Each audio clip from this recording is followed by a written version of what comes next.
할렐루야. 사랑하는 대강의 가족 여러분, 오늘 하루도 하나님의 말씀과 동행하는 삶이 되길 소망합니다. 오늘 함께 나눌 하나님의 말씀은 마가복음 1장 21절 말씀입니다. 그들이 가버나움에 들어가니라. 예수께서 곧 안식일에 회당에 들어가 가르치시매. 아멘. 예수님의 가르침은 이 가버나움 회당에서 시작됩니다. 이 가버나움이란 나훔의 동네라는 뜻입니다. 이 가버나움은 갈릴리 호숫가에 있던 동네인데 이 다메섹과 연결되는 교통의 요지이자 또 세관이 있던 것입니다. 또 군사적으로 또 경제적으로 아주 중요한 이 동네였습니다. 예수님께서 이곳을 공생의 사역의 주 활동 무대로 삼으신 것은 바로 이곳이 세리 마태를 위시한 5 제자들의 이 고향이었기 때문입니다. 오늘 본문이 말씀하듯이 예수님은 이곳 가버나움에서 처음으로 사람들을 가르치셨습니다. 근데 여기서 중요한 것은 가버나움이라는 동네보다는 이 회당이라는 장소입니다. 회당은 유대인들이 바벨론의 포로로 잡혀갔을 때 이 성전을 잃어버린 유대인들이 함께 모여 기도하고 또 율법을 연구하면서 이 자연적으로 생겨나게 됩니다. 그리고 포로에서 귀환한 후에는 전국 곳곳의 종교 집회와 교육의 장소로 회당이 지어졌습니다. 예수님 당시에는 작은 마을이라도 유대인들이 거주했던 곳이면 어디에나 회당이 건립되어 있었고 예루살렘에만 약 480개의 회당이 있었다고 합니다. 그런데 예수님께서 바로 그 이 회당에서 사람들에게 첫 가르침을 주신 겁니다.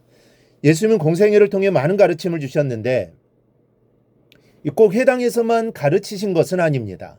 이 바닷가에서도 또 들에서도 산에서도 개인의 가정집에서도 길을 걸으면서도 예수님의 가르침은 끊이지 않았습니다. 그러나 예수님의 가르침의 시작을 회당에서 하셨다는 사실은 우리에게 중요한 교훈을 줍니다. 먼저는 회중도 중요하지만 장소도 중요하다라는 교훈입니다. 회당을 시나고그라고 하는데 이것은 장소를 가리키기도 하고 또 그것에 모인 회중을 가리키기도 하는 말입니다. 사실 회당은 교회의 전신입니다. 초대교회는 회당을 복음 전파의 근거지로 삼았습니다. 그래서 회당과 교회는 공통되는 점이 많습니다. 이 명칭도 그렇습니다.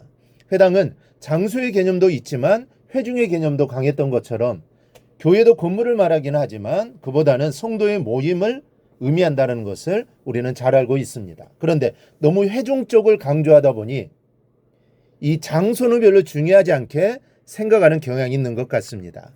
그러나 장소도 회중 못지않게 중요합니다. 같은 내용을 같은 시간에 공부하더라도 조용한 방에서 공부하는 것과 시장 한가운데 사는 공부는 이 질이 다른 법입니다. 그런데 하물며 우리의 신앙생활이겠습니까? 여러분, 예수님께서 첫 가르침의 장소로 회당을 선택하셨습니다. 왜 그러셨을까요? 가르침에도 장소도 중요하기 때문입니다. 우리는 신앙의 장소인 예배당도 소중하게 아껴야 하는 겁니다. 항상 정결하게 하고 깔끔하게 정리해 놓아서 언제라도 가장 효과적인 가르침이 이루어지게 해야 합니다. 또 하나 회당이 가르침의 장소였다는 점입니다. 예루살렘 성전이 예배와 희생의 장소였다고 한다면 회당은 교육과 훈육의 장소였습니다. 그리고 성전은 예루살렘 하나밖에 없었기 때문에 멀린 사람들은 명절이 아니면 찾기도 어렵고 성전에서 받는 은혜를 누리기가 쉽지 않았습니다. 그러나 회당은 어디든지 가까운 곳에서 찾을 수 있었습니다. 그래서 오히려 성전보다 회당이 더 큰 영향력을 가지게 됩니다. 유대인들은 5살이 되면 회당에 들어가는 것이 허락되었고 13살이 되면 회당에 출석하는 것이 의무였습니다.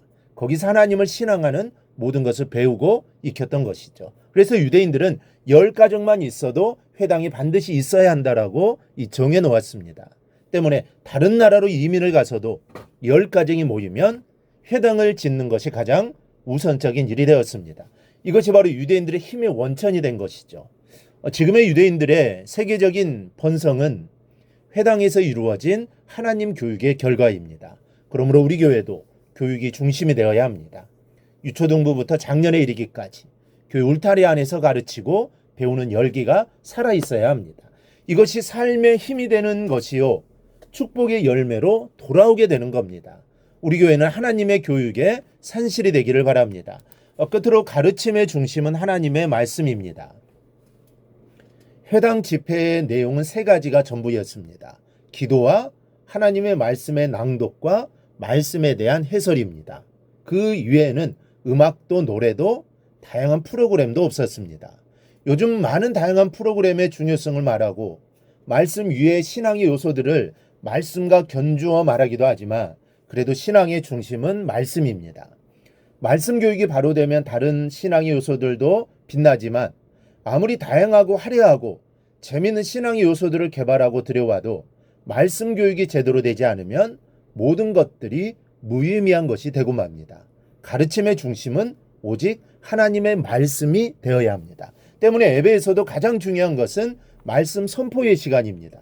여러분, 말씀 교육의 중요성을 마음에 새기고 그 교육이 이루어지는 장소인 이 교회를 소중히 여길 수 있기를 바랍니다. 마치 내 몸과 같이 아끼고 사랑하시기 바랍니다. 그리하여 교회가 여러분의 축복이 되기를 주님의 이름으로 축원합니다.